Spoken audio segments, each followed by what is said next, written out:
Hi, good day everyone. So for this video, I am going to discuss about the criteria for writing and giving instructions. This is the continuations of the report with my group Nordine and Marhama. And by the way, I am Norkay Zahajini Abdulnajid from BSED English Section 3A.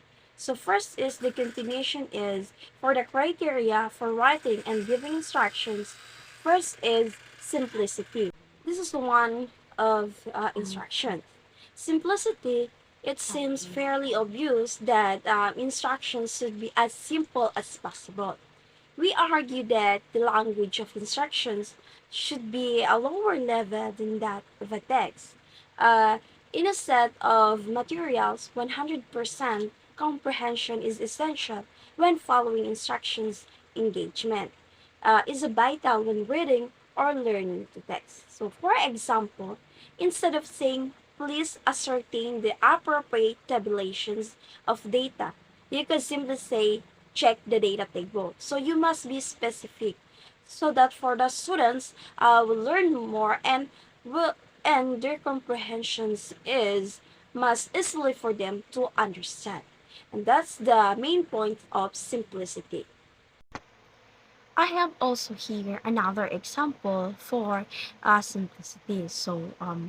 Only specifying one action in each instructions, like example X, write your name in the middle of the piece of paper or draw a circle around it, and also draw another circle of the same size and next to it, and write the name of another group member in the circle, and also down your points and in the verses, and also nominate a group for a secretary. This is the some examples for the simplicity. Another example is using only imperatives as simple and forms of verb, tenses, and also the active voice. Like for example, if you have been nominated, you should draw two columns on a sheet of paper. And next is using a subordinate clauses. For example, give your drawing to a person who is not uh, in your group and who has not read the story which uh, you have depicted. And that's the some examples for the simplicity. Next instructions is specificity. What is specificity? Many course book instructions tell students what to do, but they do not tell them how to do it. Otherwise, some students will not even start to do the activity, and other students will do the activity in different ways. So the instructions need to be specific about what to do and specific about how to do it too. Instructions should not only state what needs to be done, but also provide a clear guidance on how to do it. For instance, instead of saying write an essay, you could say write a 500 words essay discussing the cause of climate change using at least three scholarly sources. So the instructions also will give the guidance for the students on what they do or what they must do, and the instructions will give them a guideline on how to do the specific task in a good way, in an appropriate way, and it will give them an correct information that will not also to avoid them to do the task as many times, because that's the most important is first giving the instructions to the students for them to follow. And also another example for specific is specificity. Uh, Many course book, like what I've said, that instructions tell the students what to do, but they do not tell them how to do it. Like for examples is Match the underlined words in a sentence 1 to 10. Instead of saying them directly, you're giving them like an logical way, like match the underlined words in a sentence 1 to 10, which the picture A or the picture B. And also, what are the students supposed to do? And how do they match in the words in the picture? And also, before reading the article about New York, make up two questions about New York instead directing the main point to them or what the really topic about it.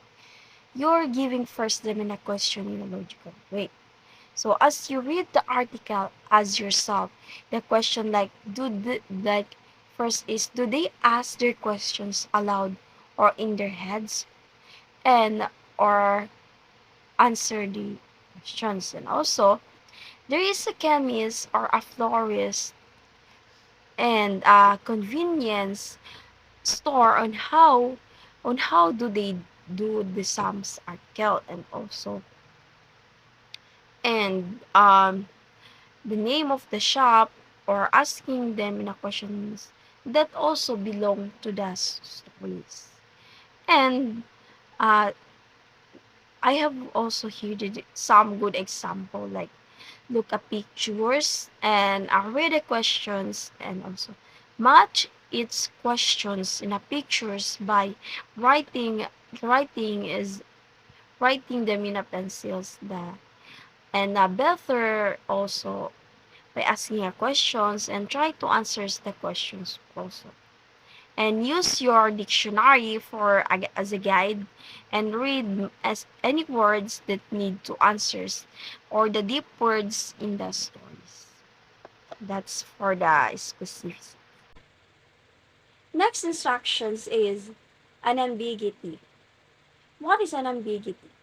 It is obviously important that nothing in an instructions is capable of two or more interpretation.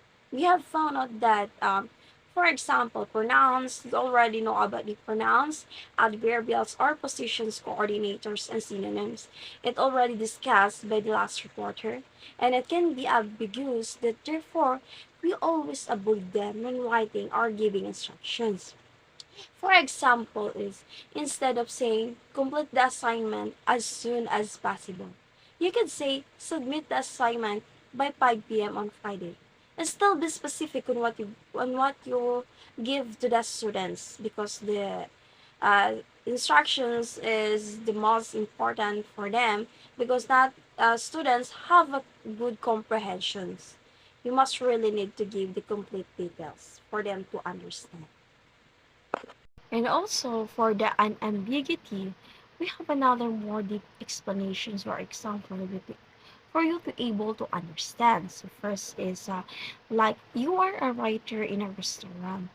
Your partner is one of the customers. You will find the menu below the drawing of a restaurant. Read it to them. Like because the unambiguity it is an obviously important that nothing is an instructions is capable of two or more interpretations. So for them to understand, we have found that like what I've said, the pronouns, adverbials, and so on so far. Next is pretend you are in a passenger's setting on a bus and arrange your chairs as a though they are on the bus and then sit on them. Your teacher is an old man who has just got on and he is paying the conductor for his ticket over your set to him. And also listen to the story and tell your partner about it what they need to listen and or in the afterwards. And also use nouns or noun phrases instead of pronoun indicate what is being referred, like instead of using adverbials try to use pronouns and above, before, under, behind, in front of. Next, near and left. So, for a good example for this is write a captions in a box for each drawing for them to understand it directly. Number the drawings also and give a letter to each captions and give the drawing and the captions to your learning members and give your members to an every captions in drawing. So that is the important of an EGT. The instructions of each words is must be indicated in the appropriate pictures. Next instruction is standardization. So what is standardization? We are usually advised to avoid repetition when writing, of course. This might be a good advice when writing a story, but we have found when writing instructions that it's safer to use the same lexical items to refer to a particular referent. Each time it is mentioned that while repetition should generally be avoided in storytelling, in instructional writing, standardization helps to maintain consistency and clarify. For example, if you are giving a series of love instructions, using a consistent format for each step makes it easier for the students to follow. So that's the main idea, is the main focus of that instructions. And further informations about the standardization is uh, like for examples also the instructions here is allowed without looking at the manual or check to see your instructions are the same or has a connection step. The good example for this is look at the pictures of cows in a field. Just imagine you're looking at them and tell yourself a story in your mind about what the cows are doing. So you're constructing a sentence, you're constructing an idea into your mind that what really the cows do. Using like thinking about what the cows really is doing. And tell a partner your story about the cow. So after thinking about the cow or constructing it in your mind, then also tell to your partner and listen to your partner's stories about the cows in their pictures. So in their ideas also comments about the pictures.